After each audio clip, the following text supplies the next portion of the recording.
on est heureux, au cours de ces tables rondes RSE, de pouvoir rassembler tout un écosystème qui s'intéresse à la RSE au sens large dans le retail. Bonjour, donc je suis Marc-David Choukroun, je suis le cofondateur et PDG de La Roche qui dit oui. La Roche qui dit oui, c'est un projet qui a vu le jour en 2011, qu'on a cofondé avec Guillaume Chéron, qui portait le concept, qui était designer industriel. Et moi, de formation, j'étais chef de projet digital. Et donc, je suis arrivé pour monter la plateforme Internet. C'est un projet maintenant donc, lancé en septembre 2011, ouverture de la première ruche. Alors, c'est quoi une ruche? C'est une communauté locale qui va regrouper des consommateurs qui vont pouvoir commander en ligne directement auprès de producteurs près de chez eux, dans un rayon de 250 km, tout type de produits, fruits, légumes, viande, produits laitiers, et précommande en ligne, puis livraison une fois par semaine dans ce qu'on appelle la ruche, sur un créneau horaire qui va être toujours le même. Ce qu'on a vu aussi, pourquoi les circuits courts se sont développés, d'un côté, pour les producteurs, il y a de plus en plus de producteurs qui ont du mal à s'y retrouver, qui sont soumis au prix de marché. Il y avait une vraie attente des consommateurs pour plus de transparence, plus de traçabilité, connaissance de la provenance des produits. Donc on s'est lancé il y a 5 ans, personne ne savait ce qu'était un circuit court. Ce n'était pas quelque chose dont les gens parlaient. Aujourd'hui, on parle aux gens, on leur explique, on leur dit nous on est un circuit court. Ils comprennent, 90% des gens s'intéressent au circuit court et ont envie d'y aller. On a créé Phoenix, donc il y a à peu près 2 ans, avec une vision qui était que l'économie circulaire est une tendance d'avenir et le sens de l'histoire, que les déchets ne doivent plus être une source de contraintes, mais qui sont une véritable ressource, qu'on doit réveiller le potentiel de ces invendus, de ces déchets. Et donc nous, ce qu'on a créé, c'est une société, une entreprise sociale qui accompagne la grande distribution. On les accompagne dans la deuxième vie des invendus et dans la réduction du gaspillage, notamment alimentaire. Pas seulement, mais notamment alimentaire. Et qu'est-ce qu'on fait pour eux? On met à disposition 2 briques de services. Il y a une plateforme web qui est une sorte de, pareil pour caricaturer, c'est une sorte de vente privée en B2B sur des gros volumes d'invendus. Donc on connecte ces gens-là, les chefs de rayon, qui au quotidien vont jeter des yaourts, des briques de lait, du jambon, enfin tous les produits qui sortent des rayons à J-3, J-4, jusqu'au jour J, qui auparavant étaient, alors pas toujours, mais bien souvent javelisés, incinérés ou envoyés à la destruction. Nous, on a dit stop, cette aberration doit s'arrêter, on va les prendre en charge et on va les livrer dans des filières de revalorisation.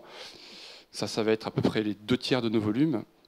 Ensuite, après le passage de l'association dans les magasins partenaires, il reste encore des produits. Donc on les envoie dans des filières d'alimentation animale. Picard, c'est 950 magasins et 8 plateformes de distribution réparties sur la France. Donc on en a à peu près partout dans le nord, sud, est, ouest de la France. Quand on dit circuit court, le constat qu'on fait nous, puisqu'on en est au début, hein, là j'interviens moi plus en tant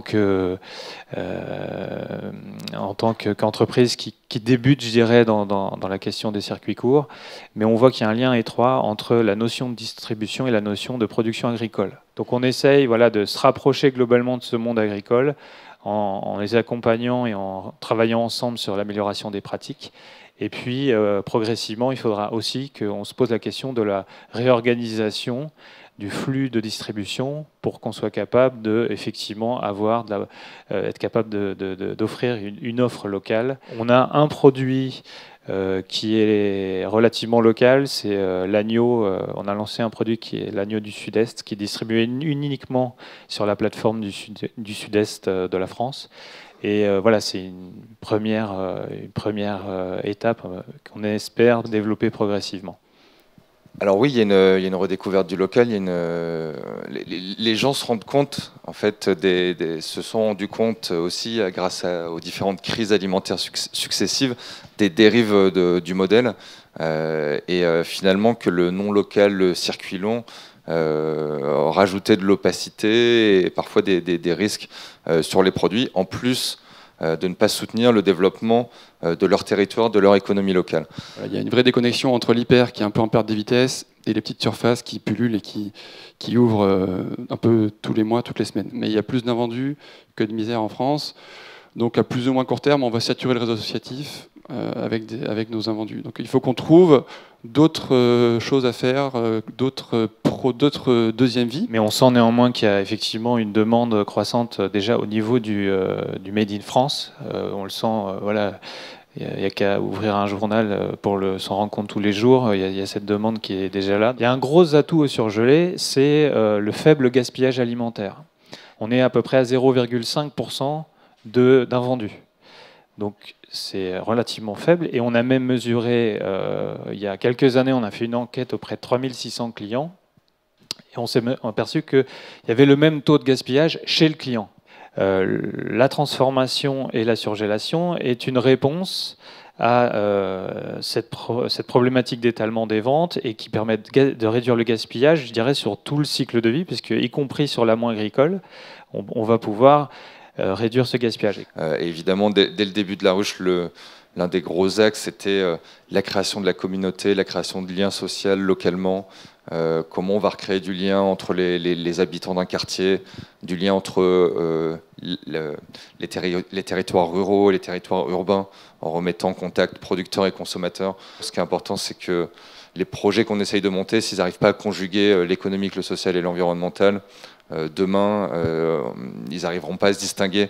Les consommateurs attendent ça. Ils veulent pas uniquement, ils regarderont pas uniquement le prix demain. Ils regarderont comment les marques, comment les distributeurs s'engagent, dans quel sens ils vont. On s'aperçoit que le numérique est à la fois un atout, mais ça peut être aussi un danger, ou en tout cas une menace dans ce sens-là de désintermédiation et de déshumanisation du lien social. Voilà, on est hybride entre du numérique, du physique et du lien social local. Et c'est ça qui marche, parce que le numérique tout seul, je pense, à ce stade, ne fonctionnerait pas aussi bien qu'un mix des deux.